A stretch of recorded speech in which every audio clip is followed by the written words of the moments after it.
Olá pessoal, meu nome é Paulo Fernandes, eu sou coordenador técnico da SF6 Serviços, uma empresa do grupo Vegor, que presta serviço de apoio à operação e manutenção de equipamentos isolados a gás. Aqui no canal a gente conversa sobre tudo que é de interesse para essa questão. Eu já prometi algumas vezes em outros vídeos anteriores, eu tinha já me comprometido a conversar mais sobre a umidade. A questão da umidade nos equipamentos isolados a gás é uma questão muito importante, por isso que a gente, de fato, precisa de algum tempo para discutir isso com alguma profundidade, tá bom? Então nós temos alguns vídeos em que nós já conversamos sobre o que é a umidade, como é que ela aparece, de onde ela vem, qual é a quente média, etc. Eu hoje queria conversar um pouquinho, dar um panorama geral sobre o que é a água, a natureza da água, da onde que ela vem para o nosso equipamento, e rapidamente falar um pouquinho dos efeitos que ela pode causar na operação do equipamento. São efeitos muito importantes, Então eu queria começar conversando com vocês sobre a água em si, A água, o nosso planeta, ele tem um nome que está errado, na opinião de muitas pessoas. A gente escolheu um nome errado, porque nosso planeta chama-se Terra. Tem terra aqui, mas tem muito mais água, muito mais.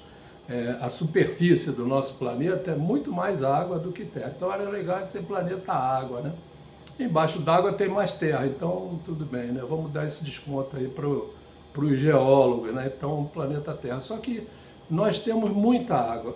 A água é um composto interessantíssimo no nosso planeta. Por quê? A água, nas condições ambientais da maior parte do nosso planeta, a gente encontra água na forma líquida. E isso é uma coisa muito interessante, porque a água, como todo mundo conhece, a fórmula da água, H2O, essa fórmula que eu vou colocar aqui para vocês, a primeira figura, é uma representação da molécula da água. Nós estamos vendo aqui, a gente tem dois átomos de oxigênio, dois átomos de hidrogênio e um átomo de oxigênio. O peso dessa molécula, o peso dela, o peso molar dela, 1 mol dela, pesa 18 gramas, que é 16 gramas de oxigênio, 1 grama de cada hidrogênio, 18 gramas. E está na forma líquida. A gente tem alguns primos da água, por exemplo, essa outra molécula aqui, H2S. O enxofre é da família do oxigênio, na tabela periódica, Só que ele é mais pesado que o oxigênio, ele pesa o dobro do oxigênio, pesa 32 o enxofre. E então o peso molecular do H2S, que seria a água de enxofre, ele é 34. Então ele é bem mais pesado do que aqueles 18 da água. É mais que o dobro, certo? Quase o dobro. O dobro seria 36 e a molécula do H2S pesa 34. E ela, apesar de ser mais pesada, ela é um gás. Está na forma gasosa nas condições ambientes. Para a gente liquefazer o H2S, a gente tem que esfriar muito ou botar muita pressão nele. Por que essa diferença, Por que isso acontece? Por que a água é essa maravilha líquida que a gente não vive sem ela, Não se livra dela em lugar nenhum, assim, não tem lugar na superfície terrestre que a gente não tenha água, E por que isso acontece? Por que ela é líquida? Porque ela tem essa característica aí tão importante para nós. Por quê? Eu vou mostrar aqui de novo, vou recolocar aqui a molécula de água, que vocês estão vendo aqui, hidrogênio, oxigênio e hidrogênio. Esses dois átomos, eles têm eletronegatividades muito diferentes. O que é eletronegatividade? É a capacidade que aquele núcleo atômico tem de atrair elétrons. Então o oxigênio tem uma eletronegatividade muito maior do que o hidrogênio, muito maior. Então, nessa molécula de água, todos os elétrons estão concentrados no átomo de oxigênio. Então o oxigênio concentra uma carga negativa muito grande, fazendo com que a outra ponta da molécula, onde estão os dois átomos de hidrogênio, apresente um polo positivo. Essa diferença de polaridade ela é forte o suficiente para que essas moléculas se liguem umas às outras, num tipo de ligação química chamado ligação ao hidrogênio. Por isso, eu vou botar aqui a representação como essa ligação. Por isso, quando a gente fala da água, a molécula da água, eu falei para vocês antes, H2O, 2 hidrogênio, 1 oxigênio. Não é. Ela é uma porção de moléculas emendadas. Então, ela é ON, H, 2N. Então, assim, são dezenas, uma unidade estrutural de água é formada por dezenas de moléculas ligadas entre si pelas ligações de hidrogênio. Por isso ela vai estar sempre na forma líquida. Agora, ainda é um composto leve. Então, para que ela passe para a fase vapor, não é muito difícil. Existe, de fato, quando tem uma massa líquida mais ou menos grande, né, a gente vai ter que ceder uma quantidade proporcional de energia para poder vaporizar essa massa. Mas a passagem da água da forma líquida para a forma gasosa é mais ou menos fácil, que é o que acontece na atmosfera terrestre. Então a gente tem na atmosfera da Terra uma quantidade muito grande de água na forma de vapor. O vapor da água, ele tem várias formas, né? Conforme a quantidade de moléculas condensadas. Então, quando a gente olha as nuvens, aquilo é vapor d'água. Então, é muita água ligada. Então, a gente tem uma massa de água formando aquela massa grande de nuvem. Mas mesmo que a gente não veja nuvem nenhuma, a gente pode ter muita umidade também na atmosfera. Então, a gente pode ter um ar sem ver nuvem nenhuma, mas com umidade relativa de 90%. Ou seja, a gente tem tanta água ali que mais um pouquinho de água ou menos um pouquinho de temperatura, ela condensa e forma o que a gente chama de orvalho. Então, essa umidade ela está presente em todo lugar. De tal maneira que o que acontece com os equipamentos que a gente utiliza, vou falar só dos equipamentos a gás hoje, que já é pano para manga, né? Fora os outros equipamentos que tem isolamento a óleo, é outra conversa. Eu vou falar só no gás. Quando nós fabricamos as peças, montamos, tudo isso a gente faz ao ar. Então, quando está fabricando a peça, nós estamos num ambiente que tem mais ou menos umidade. Os fabricantes providenciam para que o ambiente fabril seja bastante seco, então eles controlam a umidade ambiente para que aquelas peças que estão sendo fabricadas absorvam menos água do ambiente. Porém, os componentes, aqueles compostos dos quais são feitos as partes e peças, eles são ávidos por umidade. Então, na prática, o que acontece? Quando a gente faz o equipamento, fabrica as peças, monta aquele equipamento, fecha, está vazio, com ar, toda aquela parte, aqueles elementos sólidos que fazem parte do equipamento, todas aquelas peças contêm já uma quantidade de água bastante considerável. Aí, obviamente, que antes que a gente coloque aquilo em operação, o próprio fabricante, em fábrica, antes dele carregar com gás isolante, ele vai submeter a um processo de secagem, no qual ele usa temperatura, subpressão. Recomendo também ver o vídeo que a gente conversou sobre vácuo, né? Então, temperatura, subpressão para remover o máximo dessa água. Porém, 100% a gente não consegue remover.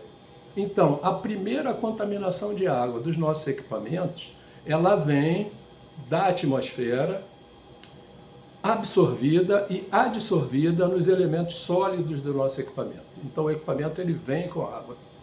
O que acontece com essa água que já vem dentro do nosso equipamento? Nós vamos colocar gás seco. Então, nós vamos, na hora do enchimento, o fabricante vai providenciar a secagem do gás isolante, seja qual for, seja SFC, seja nitrogênio, dióxido de carbono, os novos gás isolantes, tanto faz. Ele vai ser seco e ele vai entrar o mais seco possível no equipamento. Por quê? A umidade tem, nós vamos depois conversar melhor sobre os efeitos, mas ela tem o efeito de diminuir a rigidez dielétrica e o poder dielétrico daquele gás. Então, quanto menos a água no gás, melhor. Então, o fabricante providencia aquela secagem daquele gás, coloca o gás seco no equipamento. Quando o gás seco entra no equipamento, parte da água que está nos elementos sólidos, ela vai passar para a fase gasosa, vai se dissolver no gás. E aí nós vamos encontrar alguma umidade no gás quando a gente for medir. E aí então, por isso a gente não encontra equipamento nenhum com água zero, não tem jeito. A gente vai procurar sempre manter a menor quantidade de umidade possível no equipamento. Então essa é a nossa fonte de contaminação de umidade. Além disso, aí então o equipamento vai para a operação, nós vamos instalar esse equipamento, né? Durante a instalação, nós vamos precisar algumas vezes diminuir pressão para transporte, a gente retira o gás. E aí, chegou, vamos instalar, coloca o gás novamente, fazemos novamente o tratamento de secagem. E aí operou, conseguimos um determinado nível de umidade, X. E aí energizamos, entrou em operação o equipamento. Durante a operação, eventualmente aparece um vazamento qualquer. Esse vazamento provoca dois efeitos. Isso é um conceito bem importante da gente discutir. Quando a gente tem misturas gasosas, eu tenho, digamos, uma porção com 4 gases, um recipiente qualquer com 4 gases lá dentro. Há uma pressão X, pressão de, vamos dizer, 2 bar, uma pressão absoluta 2 bar, tenho 4 gases lá dentro. Gás A, B, C e D. Cada gás exerce uma pressão parcial sobre o recipiente que é proporcional, entre outras coisas, à quantidade daquele gás que eu tenho naquele recipiente. De uma forma geral, quanto mais daquele gás, maior é a pressão parcial daquele gás. O que acontece quando a gente tem um vazamento? Nós temos dentro, na câmara do equipamento, no interior do equipamento, nós temos SF6 com uma alta pressão, umidade com uma baixa pressão, oxigênio com uma baixa pressão, nitrogênio com uma baixa pressão, porque a gente removeu tudo isso quando fez o enchimento. Então tem muito pouco, a pressão parcial deles é muito pequena. Do lado de fora, na atmosfera, nós temos o ar atmosférico, onde o SF6 tem uma pressão muito baixa, a pressão parcial do SF6. Na atmosfera é muito baixa, porque não tem SF6 aqui fora, o SF6 está lá dentro. Mas a gente tem uma pressão parcial muito alta do oxigênio, nitrogênio, umidade e até do dióxido de carbono. Então, a pressão do SF6, sendo a pressão parcial sendo maior lá dentro, o SF6 vai sair da câmara para a atmosfera. Mas, por outro lado, pelo mesmo furo, como a pressão parcial do oxigênio do lado de fora é muito maior do que a pressão parcial do oxigênio do lado de dentro, assim, a mesma coisa para o nitrogênio e para a umidade, nós vamos ter o caminho inverso. Então, pelo vazamento que sai SF6, entra ar e entra umidade. Isso faz com que a umidade se altere ao longo do tempo. Então, por isso, a gente precisa controlar de forma mais eficaz possível os vazamentos que a gente tem no equipamento isolado a gás, principalmente o SF6. Para esse controle, nós precisamos fazer essa medição de tempos em tempos. Por quê? Os elementos de vedação, eles vão trabalhar com a temperatura e a pressão que estão submetidos. Vai haver também um ataque químico do ambiente onde eles se encontram, de tal maneira que eles vão se degradar e não só a permeabilidade deles vai variar, como também é possível que haja a ruptura de algum elemento de vedação, em função desse trabalho, dessa mudança de pressão, temperatura, esse trabalho que eles vão sofrer, é possível que eles venham a se danificar e provocar o vazamento. Então a gente precisa monitorar isso com frequência. Então eu vou mostrar aqui para vocês, existem alguns tipos de monitor. Eu vou botar aqui para vocês primeiro uma câmera de infravermelho, que a gente pode monitorar o vazamento à distância, sem precisar do desligamento. Vantagem para a câmera, porque a gente pode fazer isso a hora que quiser. Desvantagem da câmera, ela mede por infravermelho, então se o contraste com o sol, a iluminação solar ambiente estiver ruim, a gente vai ver menos, vai ter menos sensibilidade do que quando tiver iluminação maior. Se estiver ventando muito, ele vai diluir muito, vai tirar a sensibilidade também. Mas a vantagem, vamos fazer isso com o equipamento ligado. Esse outro instrumento aqui, existe uma série de tipos como esse, são instrumentos que a gente vai colocar no ponto de vazamento e vai determinar exatamente onde está o vazamento. Esses instrumentos dão também uma medida semi-quantitativa do vazamento. Então, controlando o vazamento, a gente controla o ingresso de umidade adicional no nosso equipamento, tá bom? Então, assim, essa é a questão básica da umidade. Ela vem da fabricação e depois vem da operação. Cada vez que a gente manipula o gás, retira, drena, enche de novo, se o equipamento, as tubulações não estiverem em muito boas condições, bem ajustada, se a gente se não estiver usando conexões apropriadas, a gente vai também colocar umidade lá dentro, tá bom? Então, assim, essas são as fontes de umidade que a gente vai ter para o nosso equipamento durante a operação. Tá bom, pessoal? Prometo que no próximo vídeo eu vou conversar com vocês sobre o efeito que essa umidade pode causar nos nossos equipamentos e como que a gente pode fazer para determinar a quantidade de umidade presente. Tá bom, pessoal? Muito obrigado por assistir esse vídeo aí. Se você tem alguma sugestão, pode deixar aqui embaixo, pode mandar para nós pelo nosso site, sua sugestão, observação. Dá o seu like aí para a gente poder ganhar um pouco mais de visibilidade no YouTube. Compartilha aí com o pessoal que você acha que pode estar interessado nessa questão da umidade e gás isolante. Um grande abraço a todos e até a próxima.